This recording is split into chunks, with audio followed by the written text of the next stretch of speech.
Hello, listeners, and welcome to another episode of Mythlok with your host Nitin Nair.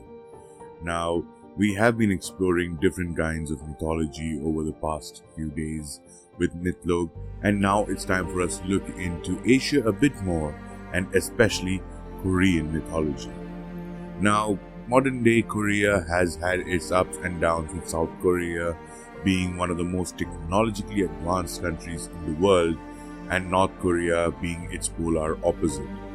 Now, in terms of mythology, there has been progression and regression in both states. In terms of technology, there has been progression and regression in both the countries because of various reasons. In North Korea, primarily because of the communist mindset, which actually brings about a kind of total disregard for mythology, where it's practiced and it's passed on from generation to generation only in very small rural pockets, where no one actually wants to take pride in their mythology and actually go about propagating it to the rest of the world. On the other hand, in South Korea, the rapid technological advancement has actually made people look at their mythology in terms of being ashamed of it, or even considering it to be completely fake, and not actually taking the pride that they as a nation should take on their extensive and wonderfully colorful mythology that I personally believe needs to be held high and actually spread all across the world for every person to really view them as a different cultural entity and establish their identity as something that is prominent in the Asian culture, rather than being in the shadow of the Chinese mythology forever. Now, one of the characters that we will speak about today is Sangjae. Now, Sangjae has many names, including the Heavenly King and the God of Heaven. He's also referred to as Korea's version of Zeus or Odin, who is the supreme father figure in terms of mythology and the cosmos.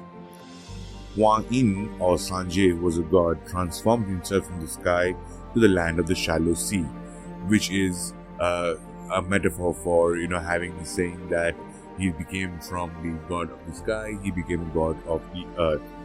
There he and his hundreds of other people descended, claiming to be descendants of Biksu and Beksan. Now, these are again the other gods of Korean mythology on whom we would discuss much more in detail as we go along. Now, Sangjae is usually depicted as a wise old man with a flowing beard, which later became consistent with most gods, and the white beard and the extended age being considered to be factors of extreme wisdom and something that actually commanded respect. In Korean mythology, the three gods, Hwan-in, Hwang, and Dangmun, are all interrelated concepts of divinity. The third god, Dangun, is the god of the earth and is actually more popular than the others in modern day times. The myth of Dangun begins at the request of Hwan-in, the Korea's nation's creator and the son of Hwan. Upon being sent to earth, Hwan-in was given 3 heavenly seals and accompanied by thousands of followers. He is also the father of the other important deity, Dagon.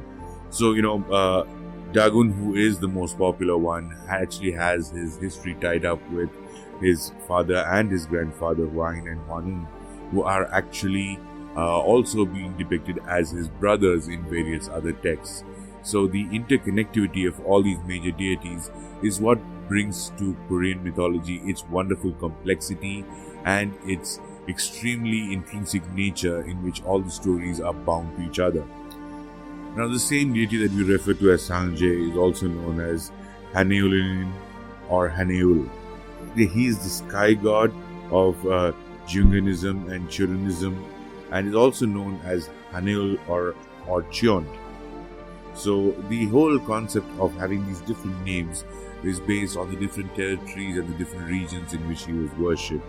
In the more Taoism-oriented parts of these religions, he is referred to himself as Okwang Sanjay. Now, many of Sanjay's abilities are comparable to his counterparts in other mythology, which is of the sky god. So they include Amino in Japanese, Indra from India, the Jade Emperor from the Chinese, Sakra in Buddhist, Tengri in the Turco-Mongolian religion, and Kyagemin from the Burmese and Buddhist. Now, Sangje is also considered to be a counterpart of the Jade Emperor, Yahweh, Jehovah, Allah, and Yuan Shiti Azum.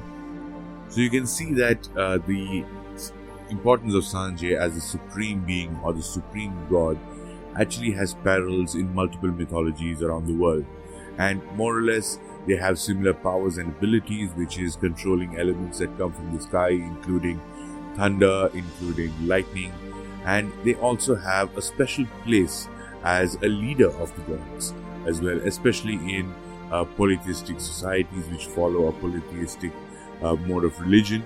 It becomes extremely important to acknowledge and give reverence to the supreme god of the whole pantheon.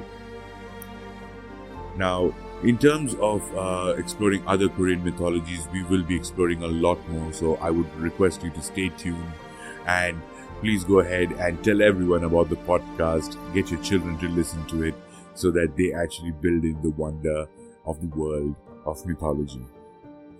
Thank you very much for tuning in. This is your host, Nitin Nair, saying thank you and goodbye.